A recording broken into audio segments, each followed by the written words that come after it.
Virus की जो mutation की खबर आई है उससे सब आप परिचित हैं और हम समझाना चाहेंगे कि इसको सरकार किस तरह से समझती है और इसके लिए क्या किया जा रहा है। तो सबसे पहले तो ये समझें कि ये म्यूटेशन का मतलब क्या है। जो वायरस के अंदर जो स्ट्रक्चर है आरएनए का, वो एक धागे जैसा होता है। उस धागे के किसी पोर्शन में बदलाव आ जाता है। जैसे जैसे ये वायरस आगे बढ़ता है, ये बदलाव आते रहते हैं। ये लगभग हर दिन हर हफ्ते हो रहे हैं। बहुत सारे ऐसे बदलाव का एक मॉलिक्यूल बदल गया, कोई महत्व नहीं होता और उसको हम ड्रिफ्ट कहते हैं। वो चेंज आती रहती है लेकिन उसका कोई सिग्निफिकेंस नहीं होता है और ये हरदम होता है। इन्फ्लुएंजा वायरस में तो इतना होता है हर साल की, साल के बाद वैक्सीन ही बदलना पड़ जाता है। तो ऐसा बिहेवियर, ऐसा स्वभाव बहुत सारे वायरसेस का है और इस वायरस का भी ऐसा स्वभाव रहा है। लेकिन अभी जो स्ट्रेन के बारे में चर्चा हो रही है, उन वायरसेस में लगभग 17 चेंजेस आई हैं, 70 इकट्ठी सी आई हैं। और उसमें से जो एक चेंज है N501Y चेंज जिसका कहा जाता है, म्यूटेशन है, वो उस एरिया के लिए रिस्पॉन्सिबल है वायरस के जिसके द्वारा वायरस सेल के अंदर, ह्यूमन सेल के अंदर आता है। वो स्पाइक प्रोटीन में, जो स्पाइक के ऊपर जो प्रोटीन है, स्पाइक जिन प्रोटीन से बनता है, उसमें वो बदलाव ले आता है और उसकी वजह से उसकी tendency to enter our cell has become higher. तो ये सिग्निफिकेंस है उस म्यूटेशन का। लेकिन ये भी कहना चाहूँगा कि ये म्यूटेशन होते रहते, लेकिन जो ये म्यूटेशन आया है इसके असर क्या हुआ है, इसको जो यूके के रिसर्च साइंस कम्युनिटी ने समझा है और उनसे हमने कब बातचीत करी थी डिटेल में, उससे एक चीज़ सामने आई है कि ये एक से दूसरे में जाने की जो इन्फेक्शसनेस है या ट्रांसमिसिबिलिटी है, उसको एनहांस करता है ये बदलाव जो उसके स्वभाव में, उसकी बायोलॉजी में आ गया है।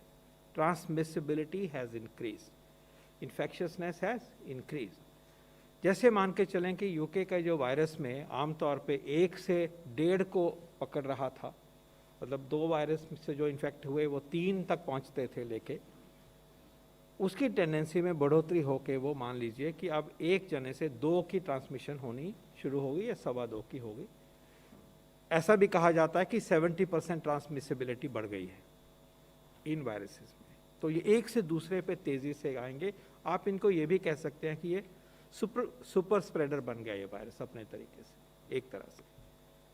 लेकिन जो और बातें सामने आई हैं उसमें कुछ महत्वपूर्ण बिंदु हैं। पहली बात, क्या जो व्यक्ति इससे इन्फेक्ट हुए उनमें बीमारी ज़्यादा सीरियस हुई, सिवियर हुई?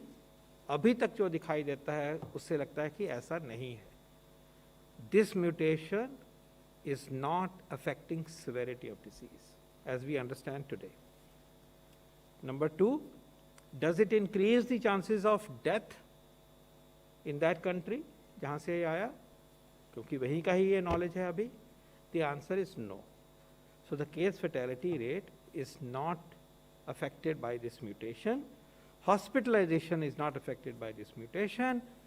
Seriousness of the disease is not affected by this mutation. What is affected is tendency to infect more people. That by itself is a cause for concern, क्योंकि एक वायरस कम लोगों को इन्फेक्ट करने की ताकत रखता है तो पेंडेमिक में कंट्रोल रहता है। तेज़ी से फैलेगा तो उसका असर ज़्यादा होगा, हेल्थ सिस्टम ओवरलोड होगा और उसके नतीजे अच्छे नहीं होंगे। तो ये एक एडवर्स डेवलपमेंट है। यूके में हुआ, खासकर उनके साउथ ईस्ट वाले पार्ट में हुआ, फिर और जगह पे फैला। तो ये एक तथ्य है जो कि सरकार पूरे तरीके से वॉच कर रही है। हम फॉर्चुनेट हैं कि हमारे देश में बहुत रोबस्ट लेबॉरेटरीज़ का सिस्टम है और वो पहले से ही, शुरू से ही जो हमारे देश में वायरस आइसोलेट हो रहे हैं उनके ये जीनोमिक सीक्वेंसिंग को, जीनोमिक बिहेवियर को, जीनोमिक स्ट्रक्चर को हम सिस्टमेटिकली स्टडी करते हैं। हमने हज़ारों वायरसेस को सिस्टमैटिकली सीक्वेंस किया कि म्यूटेशंस देखें। अभी तक जितनों को भी हमने किया है उनमें ऐसा सिग्नल हमारे देश के वायरसेस में हमने नहीं पाया है। लेकिन क्योंकि अब हम सब जुड़े हुए हैं, पेंडेमिक का मतलब है हम सब सभी जगह पे फैली हुई है, ट्रैवल होते हैं, स्प्रेड होती है, और ये भी फैक्ट है कि कुछ और देशों में कम से कम कोई ना कोई एक दो वायरस मिले हैं। जैसे ऑस्ट्रेलिया में भी ऐसी म्यूटेशन मिल गई, यूरोप के एक आधे देश में भी ऐसे मिल गई। तो हमें वॉचफुल रहना है। उसके लिए जो स्टेप्स लिए दिए हैं उसके ऊपर मैं आता हूँ, लेकिन पहले ये कहना चाहूँगा कि हमारे भारत में लेबॉरेटरीज़ ने अब वायरसेस जो यहाँ आइसोलेट हुए हैं उनकी ट्रैकिंग करी हुई है, और हमें जहाँ तक भी हमारे पास डेटा अवेलेबल है उसमें ऐसा सिग्नल, ऐसी म्यूटेशन हमने डिटेक्ट नहीं करी है। जो म्यूटेशंस डिटेक्ट करी हैं वो इनसिग्निफिकेंट हैं, उसका कोई महत्व आगे तक अभी तक हमने नहीं डिटेक्ट किया। लेकिन इसके आने के बाद और डिसीशंस लिए गए। एक डिसीजन जो लिया गया वो यूके से आने जाने वाले पैसेंजर्स को आज रात के बाद रोक दिया गया है टेम्परेरीली, और उसके बारे में बात कर सकते हैं अगर उसके कोई सवाल होगा तो। लेकिन उसके साथ साथ दो महत्वपूर्ण कदम और लिए गए। एक तो हमारी लेबॉरेटरीज में जो भी और वायरस के सैंपल्स आए हैं, रिसेंटली आए हैं, उनको जेनेटिक सीक्वेंसिंग के लिए प्रायोरिटाइज करके काम कल से शुरू हो गया है, और भी तेज़ गति से और एक्सटेंसिव तरीके से। और इसमें हमारे जो CSIR हैं, हमारे ICMR हैं, हमारी DBT हैं, वो सब जुड़ गए हैं, और वो प्रक्रिया पूरे तौर पे तेज़ गति से लागू हो रही है। पहले भी हो रहा था, उसमें गति लाई गई है, कॉम्प्रिहेंसिवनेस लाई गई है। दूसरा फैसला ये किया गया था कि जो पिछले कुछ दिनों में पैसेंजर्स यूके से आए हैं, जहाँ जहाँ भी आए हैं, उनके पहुँचों, उनको कांटेक्ट करें, उनकी क्लिनिकल कोई इश्यूज़ हुए, प्रॉब्लम हुई, उसको समझें, उनके टेस्ट हुआ उनको देखा जाए, रिजल्ट्स को देखा जाए कि उनमें से कितनों को बीमारी हुई या नहीं हुई, और फिर आगे समझा जाए कि इसमें कोई अनयूजुअल बात है कि नहीं है। और अगर संभव हो सके और वो एक्टिव हैं अगर, तो उनमें स्पेसिमन लेके उनके वायरस को कल्चर करके उसी तरह से जेनेटिक सीक्वेंसिंग की जाए जिसकी मैंने बात अभी तक की है। तो ये एक मेजर लिया गया है, और इनकमिंग पैसेंजर्स के लिए RT-PCR का क्राइटेरिया बनाया गया है कि वो RT-PCR उनका होगा। उसके बाद अगर पॉजिटिव हैं तो जैसे पॉजिटिव्स को हम ट्रीट करते हैं, आइसोलेट करते हैं, वो होंगे। अगर वो नेगेटिव हैं तो वो क्वारंटाइन में रखा जाएगा, उनको वॉच किया जाएगा, और सिम्टम्स आए हैं तो उसके बाद में आगे जांच करके, और वो भी जीन देखा जाएगा जिसमें बदलाव हुआ है। In short, is this a reason for panic? The answer is no. As of now, based on our discussions, deep understanding of the data available, our discussions with the scientists in UK, colleagues in WHO, and our own deep assessment, there is no cause for concern as panic. Is it a cause for us to be more vigilant? Of course, yes. और वो सिर्फ इसीलिए नहीं है, वो इसलिए भी है क्योंकि हमने अभी कोविड-19 की पैंडेमिक को पूरी तरह से लड़ना है, जीतना है। तो उसके लिए भी हमें विजिलेंट रहना है। ये जो इम्प्रूवमेंट हो रही है इसको भी बना के रखना है, और उसी कॉन्टेक्स्ट में ये जो नई चुनौती किसी और देश में भले आई हो, उसको भी मन में रह के हमें अपनी विजिलेंस, हमें अपनी मेहनत और हमारा एफर्ट, कॉम्प्रिहेंसिव एफर्ट, जिसमें जिम्मेवारी हम सब की एज सिटीजन्स भी है, वो हमें और इंटेंसिफाई करना होगा।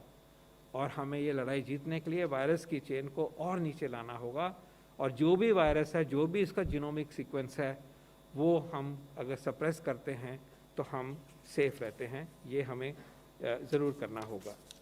और हम ये भी इसमें एम्फेसाइज करना चाहेंगे कि इस म्यूटेशन की वजह से जो हमारी ट्रीटमेंट गाइडलाइंस हैं उसमें भी कोई बदलाव नहीं आता।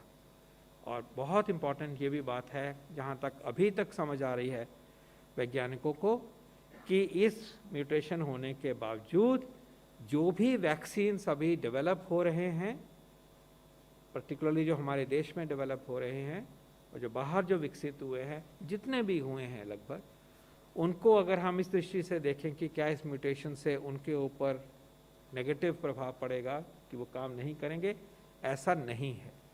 तो आज की अंडरस्टैंडिंग के हिसाब से हम कह सकते हैं कि जो वैक्सीन्स आ रहे हैं, जो आएंगे, जहाँ तक हमें ये दिखाई दे रहा है, इस म्यूटेशन का उस इंटरवेंशन से, उस बचाव के टूल से, वैक्सीनेशन से के ऊपर कोई असर नहीं है। तो in short, no need to panic.